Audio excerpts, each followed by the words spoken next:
Welcome back guys on IT community.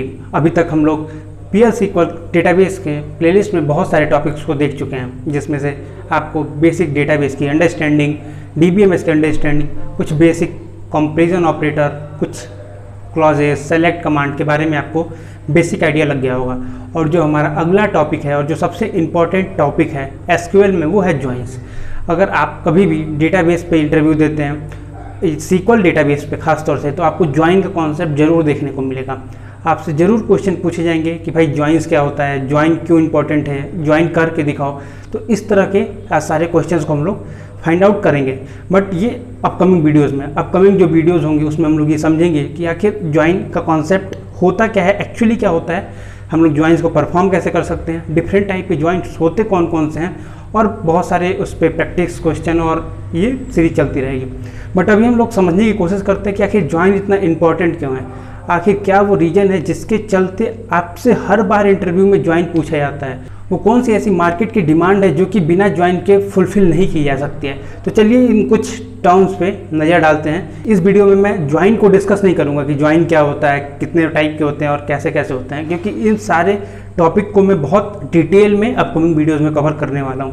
अभी मैं ये बताता हूं कि आखिर ज्वाइन इतना इंपॉर्टेंट क्यों है। आखिर कोई भी अगर आप SQL पे इंटरव्यू दे रहे हैं तो आपको ज्वाइन क्यों मिलता है, क्यों मिलता ही मिलता है। तो चलिए शुरू करते हैं। एक बहुत सिंपल से जो डे टू डे लाइफ का एग्जाम्पल है वहाँ से स्टार्ट करते हैं। आप मान लीजिए कि अपने पास हमने कंपनी बनाई जिसका नाम रख दिया अमेजॉन, लेट्स से हमारी कंपनी है।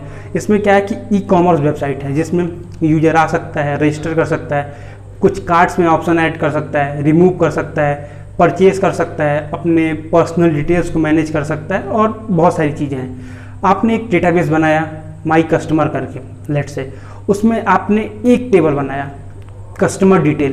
तो क्या आप उस कस्टमर डिटेल के टेबल में सारी चीज़ें रख देंगे, उसका ईमेल आईडी, उसका पासवर्ड, उसका एड्रेस, उसके कार्ड, सारी चीज़ें अगर रखेंगे, रख तो सकते हैं बट रखेंगे तो डेटाबेस इंटीग्रिटी और नॉर्मलाइजेशन की लग जाएगी। तो आपको अलग अलग टेबल्स में उसको डिवाइड करना होगा, आपको डेटाबेस की कंसिस्टेंसी को मेंटेन करना है। तो उसके लिए आपको क्या डिफरेंट टेबल बनाने पड़ेंगे।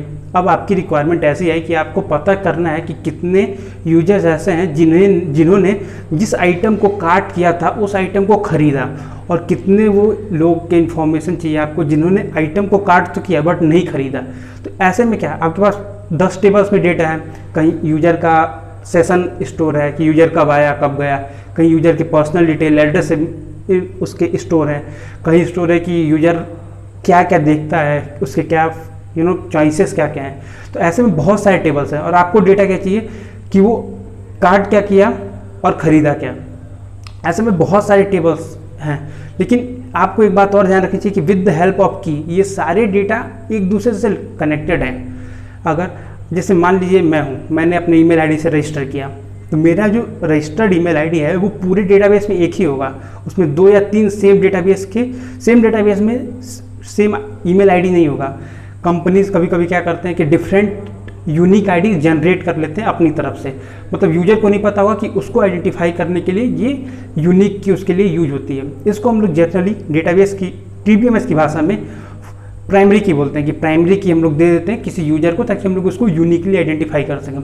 अब बेस्ड ऑन प्राइमरी की, फॉरेन की, हम लोग किसी यूजर का कोई भी डेटा निकाल सकते हैं। आपके पास 10 टेबल है और आपको जो डेटा चाहिए हो सकता है कि जो आपकी रिक्वायरमेंट है वो 3 या 4 टेबल की, यहाँ पे जो आपके पास 4 टेबल्स हैं उसको ज्वाइन करना है या उसको मर्ज करके आपको एक कंसोलिडेट डेटा चाहिए, आपको अपनी नीड को सेटिस्फाई करना है। तो उसके लिए जो आपको मेन कॉन्सेप्ट की ज़रूरत पड़ेगी वो पड़ेगी ज्वाइन का कॉन्सेप्ट। और यही रीज़न है कि कंपनीज़ में भी ज्वाइन का कॉन्सेप्ट बहुत इंपॉर्टेंट है, क्योंकि अभी हमने ये जो एग्जांपल लिया वो लिया ई-कॉमर्स वेबसाइट के लिए। हो सकता है कि आप जिस प्रोजेक्ट पे काम कर रहे हैं वो हेल्थ केयर का हो या किसी और सर्विसेज का हो, किसी और इंडस्ट्री का हो, बट वहाँ पे टेबल्स भी ऐसे होंगे, डेटा भी ऐसे ही स्टोर होगा। टेबल्स का नेम जाहिर सी बात अलग होगा, बट जो कॉन्सेप्ट होगा कि हर डेटा अलग अलग टेबल में स्टोर हो, नॉर्मलाइजेशन बनी रहे, कंसिस्टेंसी बनी रहे, ये सारे प्रॉब्लम्स या ये सारी चीज़ें डेटाबेस की जो बेसिक्स हैं वो वहाँ पे भी अप्लाई होंगी। तो आप इसको बाईपास नहीं कर सकते। और यही वो मात्र एक रीज़न है जिसके चलते आज की डेट में कंपनीज इतना हाईली इन्वेस्ट करती हैं कैंडिडेट के ऊपर कि वो ये जरूर समझ पाए कि आपको डेटाबेस में ज्वाइंस क्यों चाहिए, उसके बेसिक नीड क्या है। कि आप ज्वाइंस के हेल्प से क्या अचीव करने वाले हो। आई होप कि आपको ये तो समझ में आ गया होगा कि हम लोग ज्वाइंस का यूज कहाँ पे करते हैं, कौन से कंडीशंस में हम लोग ज्वाइन यूज करते हैं। बाकी वीडियोस में देख लेंगे कि कैसे यूज करते हैं, क्या होता है। Thank you guys for watching this video. अभी तक आपने हमारे इस चैनल को सब्सक्राइब नहीं किया है तो नीचे लिंक है, सब्सक्राइब करिए, बेल आइकन को हिट करिए, और अगर आपको ये वीडियो पसंद आया तो वीडियो को लाइक करिए और साथ में अपना वैल्यूएबल फीडबैक कमेंट सेक्शन में जरूर दीजिए। Thank you guys for watching this video. I really appreciate your time. Thank you.